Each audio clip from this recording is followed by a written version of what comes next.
Shalom and welcome to 2 Minutes of Torah. This year is entitled Jewish Philosophy Part 4, and it's Saadya Gaon, Introductory Chapter to Emunot V'Deot, the Book of Belief and Opinions. We'll be using the English translation from the Arabic from Yale University Press in its introductory chapter, which is followed by 10 chapters going through belief in God, Sinai, reward and punishment, and other topics as well. In the introductory chapter, he starts off with the following statement. Blessed be God, the God in Israel, who is alone deserving of being regarded as the evident truth, who verifies with certainty unto rational beings the existence of their souls, by means of which they assess accurately what they perceive with their senses and apprehend correctly the objects of their knowledge. We bless God who has given rational beings, mankind, the understanding we have souls, and the ability to somehow assess reality. Uncertainties are thereby removed from them and doubts disappear, so that demonstrations become lucid for them and proofs become clear. So that's Saadya Gaon, starting off with a very clear conviction in man's ability to assess reality and have clarity. And his goal here in the whole book is to teach man how to approach things in a rational manner. And for Saadya Gaon, approaching in a rational manner means having the proper methodology.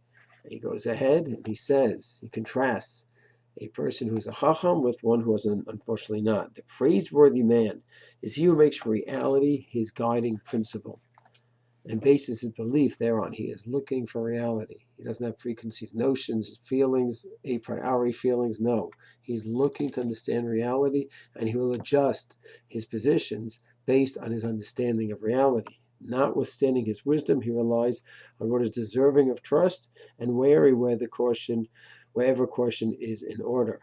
The reprehensible fool, on the other hand, one who unfortunately is not a chacham, he writes, is he who sets up his personal conviction as his guiding principle, assuming reality is patterned after his belief. He already has his feelings, or whatever topic it may be, and then he will go ahead and explore. The exploration is really just a question of confirming his original feelings, whatever they may be.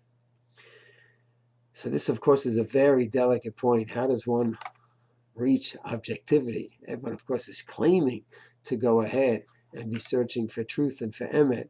How many of us really are objectively, truthfully looking for emet, and how many of us take certain feelings that we have about certain topics, and the topic is already finished, and we're just looking for proofs to go ahead and back up our feelings on the topic.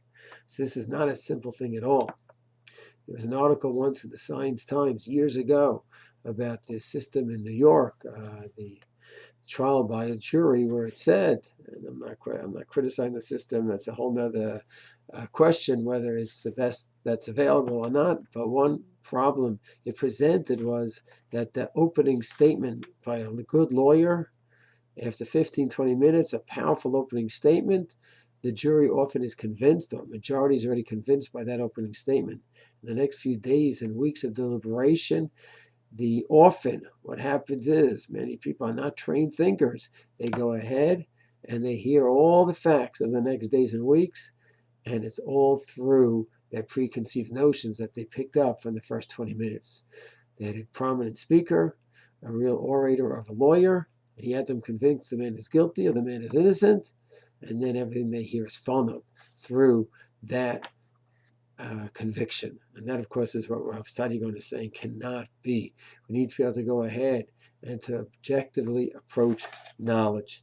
And this theme, of course, he is stressed throughout the whole first introductory chapter, which is known in this translation as doubt and certainty. He talks about how to go ahead with logic, with intuition, and he says we have the basic, in any area of knowledge, we will always have the senses, what we pick up, then the logical steps, and the intuitive steps that we've discussed in the previous yerim.